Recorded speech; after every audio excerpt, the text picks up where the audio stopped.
Tu cosa pensi? Pensi che sia innocente o no? Non lo so, adesso la polizia fare quel lavoro lì. Come mai in Madrid, secondo te? C'aveva qualcuno, conosceva qualcuno lì? Non lo so, mi è appena sentito lui a Madrid, appena sentito non lo so niente. Azzedine, il cugino di Mohamed, non ha idea del perché sia arrivato a Madrid. Non ci sarebbero parenti lì. A mettere gli inquirenti sulla pista che portava in Spagna era stato proprio lui, che aveva ricevuto un paio di giorni dopo la fuga una telefonata di Mohamed che diceva di essere a Barcellona e lo aveva subito riferito ai carabinieri. Azzedine però nega di aver dato denaro al cugino il giorno prima che inforcasse la bicicletta e si allontanasse da Stanghella.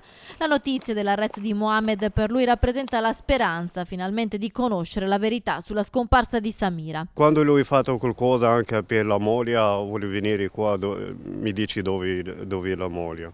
Se è scappata, è andata dall'altra parte, non lo so. Magari troviamo la moglie di Mohamed, magari. Un appello a dire tutta la verità, una verità che attende anche Malika, la mamma di Samira, che ora si sta occupando della nipotina di 4 anni. Azzedine ogni mattina insieme alla nonna accompagna la piccola all'asilo. La bambina, rimasta senza genitori, chiede sempre del papà. Sempre mi chiedi, piangere anche per dove è papà, Azzedine, dove è papà, vedi l'ora, mi ha detto vedi così.